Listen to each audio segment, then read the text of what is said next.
What's going on, nation? So someone recently asked me this. If I had to pick 3 mistakes that I see beginners or intermediate athletes making when it comes to losing fat or gaining muscle, what would they be? Well, if I were being perfectly honest, I nearly said that's impossible because there's just too much dumb shit circulating the interwebs these days. I mean, it's getting to be a bit ridiculous. But I am here to help my community make the natty gains and continue to make gains. So I decided to cut the list down and start with my top 3 huge mistakes to avoid to help everyone get on the right track. But before we get started, be sure to click that notification bell so you never miss a new video upload from me. Mistake number 1, training to failure every day. So back when I was a newbie gym goer, I had the heart of a lion and I was ready to kill myself daily if it meant growing big muscles to beat the crap out of my bullies at school, okay? Just being real with you guys. I took the saying, no pain, no gain, quite literally, and while that's true to an extent, it doesn't quite apply to training as a natural athlete. Now guys, do not get me wrong. I have nothing against training to failure. In fact, my most recent program, Cheat and Recover, heavily relies on going past and beyond failure, forcing neuromuscular adaptations, or as I like to call them, gains. Having said that, Cheat and Recover is not a program you should be doing year-round. It is a tool for advanced athletes, and it should only be used for a limited time, like 6 to 8 weeks, for example, in order to overcome a plateau. If you were to keep pushing your body like this, you would eventually break down or simply stop making gains. But if complete failure is wrong for training all the time, what's the answer? Well, this is why full body programs are so effective for natural lifters. For example, if you take a look at this study by the NCBI, and I'll post that link below so you guys can see it, it concludes that training to failure is not necessary for maximal increases in strength or hypertrophy. In fact, if you go on and read the details of the study, you'll find that they also concluded that failure is not useless either. In fact, it works almost as well as not failure. But here's the problem. This does not take into consideration the fact that not going to failure most likely allow for more frequency and better recovery. Think about it, guys. If you can work out the same muscle group more times during the week, you would be doing more volume and you would be facilitating nonstop protein synthesis throughout the week. I mean, this doesn't mean, guys, that programs like push-pull legs or 5-day splits are bad. Okay, we're not saying that. It just means that if you're trying to grow as fast as possible, they might not be the most optimal for you as a natural lifter. So in a nutshell, what matters most is progressive overload and keeping your anabolic window wide open. If you can do that, strength gains will come consistently and muscle gains will inevitably follow. Mistake number 2, thinking more is better. Society today is all about instant gratification. We post on Instagram and we expect 100 likes and 50 comments as soon as possible. And when we go to the gym, we expect to train for a week and look like Arnold. But it's not going to happen, guys. And what happens when that doesn't happen?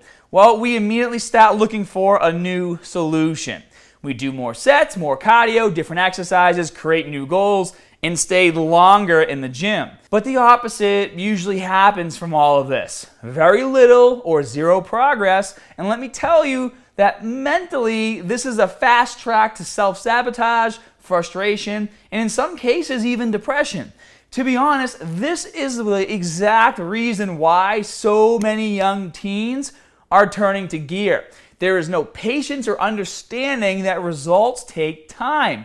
You need to think quality over quantity, and this is something that I tell you guys all the time in all my videos. You need to pick a program from a trusted trainer and don't spend more than 60 to 90 minutes in the gym per workout. Get in, get out, and do it again and again and again. And if you don't see significant gains in the first few weeks, you guys can't lose motivation.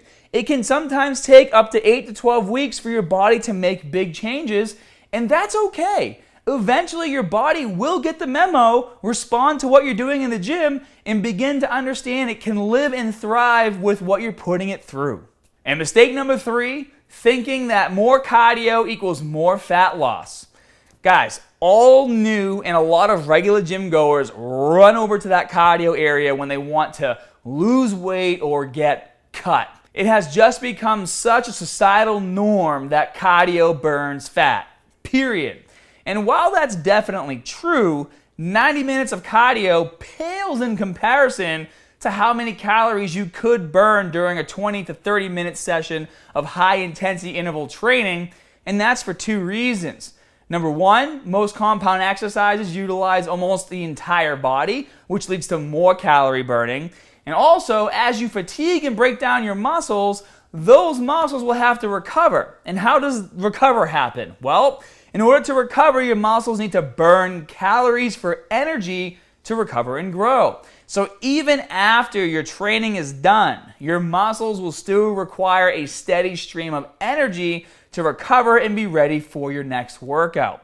And reason number two, and this is a big one, guys, muscle mass is a high maintenance tissue.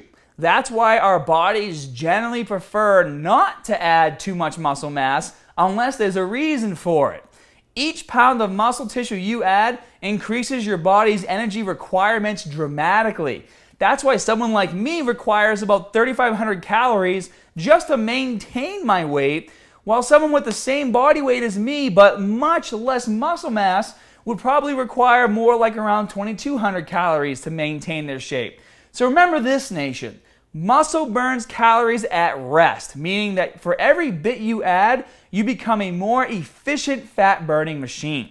So that wraps up my top 3 mistakes, and there are lots more where those came from, guys, such as taking too many supplements, training with too many isolation-type movements, skipping amazingly beneficial exercises because they're weird or embarrassing to do, meal timing myths, and the list goes on. Actually, I would love to hear some mistakes from you guys, and if this video hits over 3,000 likes, I think it would be awesome to make another video and give shout outs to those of you who comment below with your mistakes. So be sure to smash that like button, and as always, more good stuff coming soon.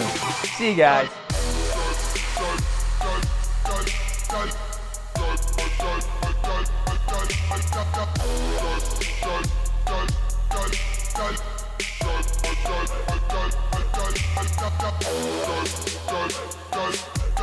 Go.